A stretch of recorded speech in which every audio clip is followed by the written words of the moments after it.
You're watching USA News Hub, your home for powerful stories, game-changing moments, and legends in the making.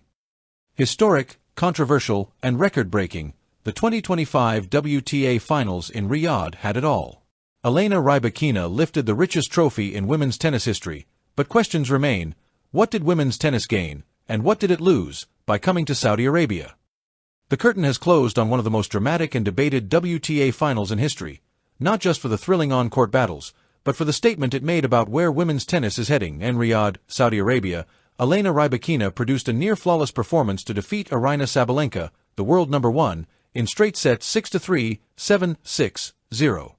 Sealing her first WTA Finals title and one of the biggest prize checks ever, a staggering $5.20 million, was a final that had everything: two of the game's fiercest rivals, a passionate crowd in an unlikely tennis destination, and an undercurrent of controversy surrounding the event's location. The match, Rybakina's moment of perfection. The 2022 Wimbledon champion entered the final laser-focused. Her booming serve and calm baseline control gave her the edge from the very start. Sabalenka, known for her fiery energy, looked tense, and once again, as in past finals, her power game faltered at key moments. Rybakina's precision and composure never wavered. Even when Sabalenka fought back in the second-set tiebreak, Rybakina shut the door completely, winning the breaker 7-0 after match point. She raised her arms, smiled softly, and said, "Incredible week. I'm proud of how I handled everything. This one means a lot." For Rybakina, it was not only a statement victory but a redemption arc, proof that she belongs among the game's greats, despite past frustrations with injuries and scheduling chaos. Record prize money, record questions. The WTA Finals in Riyadh marked the most lucrative women's event ever held, offering unprecedented financial rewards. The deal between the WTA and Saudi Arabia brought in stability after years of uncertainty, a much-needed boost for a tour that had been struggling with inconsistent hosts and shrinking sponsorships.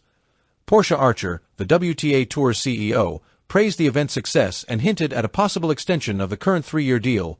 "We'd actually enjoy being here for even longer," Archer said. "It's allowed us to make a big impact across several dimensions." But while the money flowed, many fans and former players asked, at what cost? From chaos to stability, but at a price. Just a few years ago, the WTA Finals were on shaky ground. After cutting ties with China over the Peng Shuai scandal, the tournament bounced from Guadalajara to Fort Worth, then Cancun, each year marked by logistical nightmares. In 2023, the Cancun event became infamous. Courts were built in a hotel parking lot. Players complained of dead spots on the surface. High winds made matches nearly unplayable. And the stands were half empty. World number 1 Aryna Sabalenka called it disrespectful, criticizing the WTA's organization and handling of players. Fast forward to Riyadh, the contrast was undeniable. The facilities were world-class, the crowd energy strong, and the event ran smoothly. But the optics were complicated. Critics, including legends Martina Navratilova and Chris Evert, warned that women's tennis risked being used as a tool for sportswashing, a way for the Saudi government to soften its image through high-profile sports deals. The sportswashing debate. The term sportswashing refers to nations using major sporting events to reshape their international reputation, and Saudi Arabia has become the global leader in this arena. From football's Cristiano Ronaldo and Neymar, to golf's LIV Tour, to Formula One, and now tennis, the kingdom has invested billions to position itself as a sports powerhouse. Supporters of the WTA deal argue that exposure can bring progress.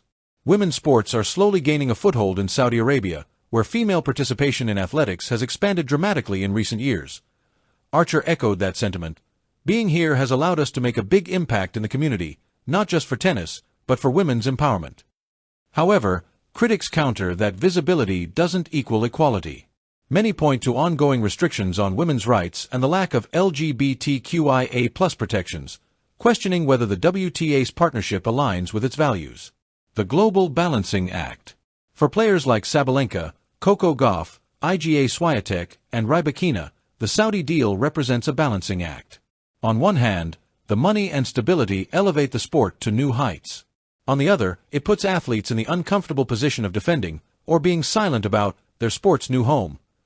The WTA reportedly sent players media talking points about how to answer sensitive questions about Saudi Arabia's human rights record, something that sparked backlash among fans and journalists alike. Yet, Many players were simply relieved to have a well-run event again after years of chaos. Looking ahead, stay or move on. With 1 year left in the current contract, the WTA faces a defining decision. Extend the deal and continue building in Saudi Arabia, or seek a new host city that aligns more closely with the tour's history and values. For now, the financial and organizational success in Riyadh makes renewal seem likely. But long-term credibility and global accessibility remain crucial. Women's tennis stands at a crossroads: financial strength versus moral principle, global growth versus ethical responsibility. In many ways, the 2025 WTA Finals were a microcosm of that tension, a glittering, powerful showcase overshadowed by questions about what progress truly looks like. Elena Rybakina may have lifted the trophy, but women's tennis is lifting a much heavier weight: the challenge of staying true to its spirit while embracing a new world of money, politics, and power. Thanks for watching USA News Hub, where every game tells a story. Don't forget to like, share, and subscribe for more stories that define sports.